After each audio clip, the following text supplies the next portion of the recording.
for the Boer nation to keep running around and trying to organize political groups, etc., and little bands getting together and trying to say that they represent this and represent that, without really getting out and getting the Boers to say, right, let's get down. What is our biggest problem in our country?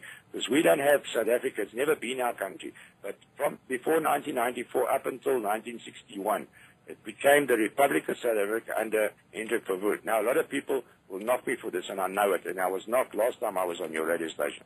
Hendrik Verwoerd was a traitor of the Boer folk. He was not a friend of the Boer nation.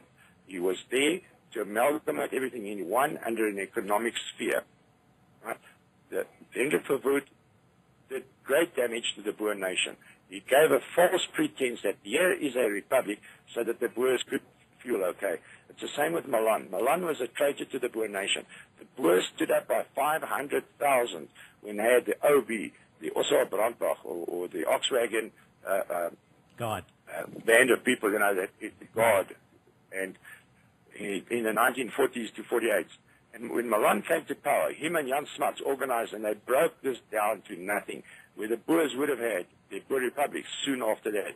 Because the Boers were shouting, all these people were shouting, back to the republics, back to the republics. What republics were they talking about? You talk to people today who are politically motivated or involved in politics, they've got no idea what you're talking about. They think about the Hendrik Verwoerd's republic. Hendrik Verwoerd's republic came 15 years later or 12 years later, after there was only one person ever, Advocate J.G. Strydom, who was pro-Boer. He was a Boer himself.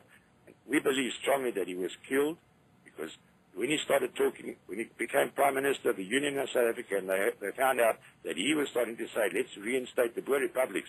It's the only solution to the Southern Tip's problems. I'm sure that is when he was poisoned. He suddenly became ill. But one day forensics will find out, no matter when, unless they destroy his remains. But we hope not. No, so we have a problem, Frank. We have a tremendous problem. A lot of people blame us and say there's so much infighting. There's no infighting amongst the Boers. The infighting is between Boer and Afrikaner. The Afrikaner knowing that if the Boers reinstate the republics, they will have to go back to the Cape Province, and they'll have to go back to KwaZulu-Natal, wherever they came from. If they do not accept it, that they are Boers, they don't want to do the way we want to live, they want to live in our country, then they have to move back. They're going to lose everything. That is why they're fighting us, nail and tooth, with all the financial power they've got behind them, billions and billions of rands.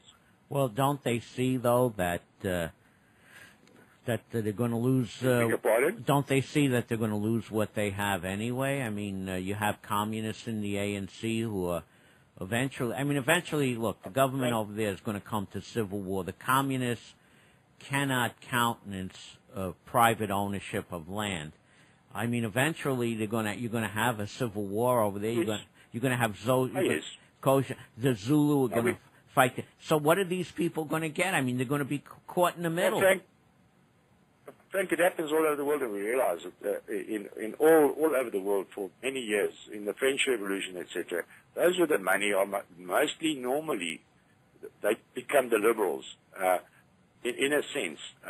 It's not a clear-cut thing, but a lot of people coming into big money, they sort of just live a liberal life, and they say, well, I'm all right, I'm behind electric fencing, alarms, and if something happens, I get an airplane and I go overseas, and they live in this paradise dream. May they be, may it not. When it happens, it's their problem what's going to happen to them. My problem is not them. It doesn't worry me. All I've got to do is try and get my people to realize that they are Boers. They are not the same entity. They're not the same nationality, not the same ethnic group as the Afrikaner, and that we have to take our souls out of the Afrikaner, which we were put in about 100 years ago or 80 years ago, so that we can go on with our freedom and get our people to stand together and remember our history and everything of the Boer nation.